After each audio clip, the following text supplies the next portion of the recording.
ఒకటేసారి చేస్తా అన్నాడు. ఒకసారి చేసింది లేదు, విడతలు వేసిండ్రు. ఆ చేసిన కొద్ది మందికి కూడా మిత్తిల మీద పడ్డాయి. రైతుల చేత మిత్తిలు కట్టించారు. మీరు రైతులే మిత్తిలు కట్టారు. అంటే మీరు పూర్తి స్థాయిలో రుణమాఫీ చేయలేదు. సగం మందికి కూడా రుణమాఫీ చేయలేదు. ఆ అయినా సగం మందికి కూడా ఇవాళ మిత్తిలు వడ్డీలు రైతులే కట్టుకోవాల్సి వచ్చింది. అంటే మొదటి రోజే మాఫీ చేస్తామన్నటువంటి రుణమాఫీ కాలేదు. మొదటి సంవత్సరంలోనే 2 లక్షల ఉద్యోగాలు ఇస్తామన్నారు. ఆ 2 లక్షల ఉద్యోగాలు రాలేదు. మొదటి రోజు మాఫీ చేస్తామన్న 2 లక్షల రుణమాఫీ కాలేదు. మొదటి సంవత్సరంలోనే 2 లక్షల ప్రభుత్వ ఉద్యోగాలని నిరుద్యోగ యువతను కూడా ఈ కాంగ్రెస్ ప్రభుత్వం మోసం చేసింది. అడుగడుగున దగ, అక్క చెల్లెళ్లకు దగ, నిరుద్యోగులకు దగ, రైతులకు దగ, మహిళలకు దగ, ఆసరా పెన్షన్దారులకు దగ. ఇలా అన్ని వర్గాలను కూడా కాంగ్రెస్ పార్టీ దారుణంగా మోసం చేసింది.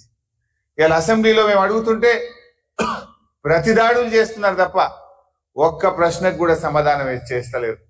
లాస్ట్కి ఏమైపోయిందంటే ప్రశ్నోత్తరాల సమయాన్ని ఎత్తేసింది. అసెంబ్లీలో క్వశ్చన్ అవర్ లేదు. ఇప్పుడు ఒకటే రోజు క్వశ్చన్ అవర్ పెట్టిండ్రు. మేము అడిగే ప్రశ్నలకు సమాధానాలు లేక, సమాధానాలు చెప్పడానికి ముఖం చెల్లక ప్రశ్నోత్తరాల సమయాన్నే రద్దు చేసి పడేసిండ్రు. అసెంబ్లీలో క్వశ్చన్ అవర్ లేకుండా చేసిండ్రు. Question hour is a mandatory. తప్పకుండా ప్రశ్నోత్తరాల సమయాన్ని ప్రతిరోజు పెట్టాలి. కానీ ఆ ప్రశ్నలు ఎట్లున్నాయంటే వాళ్ళకి సమాధానం చెప్పే పరిస్థితి లేదు. అందువల్ల ప్రశ్నోత్తరాల సమయాన్ని ఎత్తివేసినటువంటి పరిస్థితి ఈరోజు రాష్ట్ర శాసనసభలో చూస్తా ఉన్నాం. అందుకే పిలుపునిస్తున్నాం, రైతాంగం ఎక్కడికక్కడ కాంగ్రెస్ నాయకులను నిలదీయండి. 2 లక్షల రుణమాఫీ మీద ప్రశ్నించండి. ఎందుకంటే రుణమాఫీ అయిపోయింది అంటున్నారు. మేము అడిగిన బట్టి విక్రమార్కని అడిగిన, పోదామా ఈ రాష్ట్రంలో ఏ ఊరికి పోదాం, రుణమాఫీ అయిందంటే నేను క్షమాపణ చెప్తా, మీరు సిద్ధమా అంటే నోరు మెదపడం లేదు తుమ్మల నాగేశ్వరరావు గారు.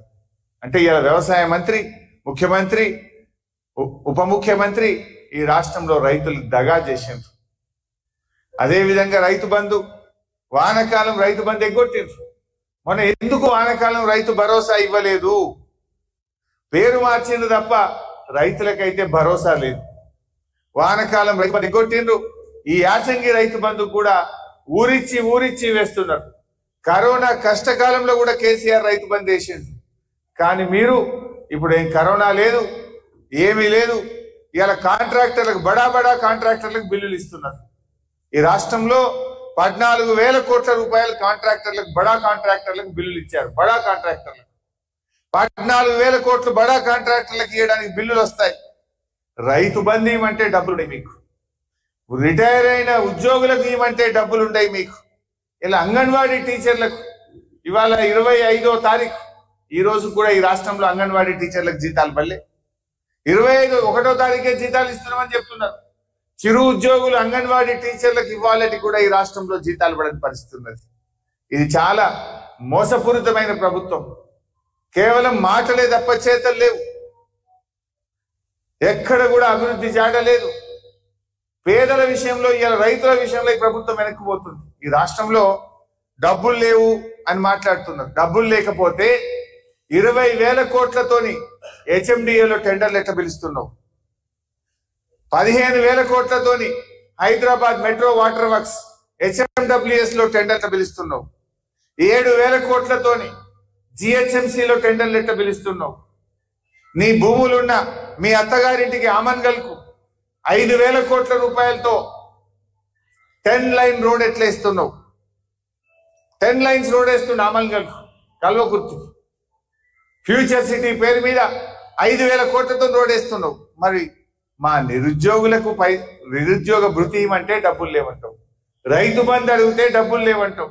ఉద్యోగులు మా డిఏలు ఇవ్వండి, మా PRC ఇవ్వండి, రిటైర్డ్ ఉద్యోగులకు ఇవ్వమంటే డబ్బులు లేవంటావు. అంటే నీకు ఇష్టం ఉన్న వాళ్ళకి మాత్రం డబ్బులు వస్తున్నాయి.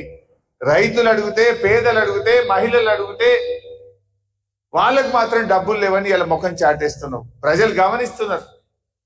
నువ్వు 14,000 15,000 కోట్లు బడా కాంట్రాక్టర్లకు బిల్లులు ఇచ్చినావు కదా. మరి అవేడికెళ్ళి వచ్చినాయి? పేద కాంట్రాక్టర్లకు సర్పంచ్లకు బిల్లులు ఇవ్వమంటే ఇయ్యం, 10 లక్షల లోపు చిన్న చిన్న కాంట్రాక్టర్లకు బిల్లులు ఇవ్వమంటే మాత్రం డబ్బులు లేవంటారు. బడా కాంట్రాక్టర్లకు ఒక్కొక్కరికి 1000 కోట్ల రూపాయలు ఇస్తుండ్రు.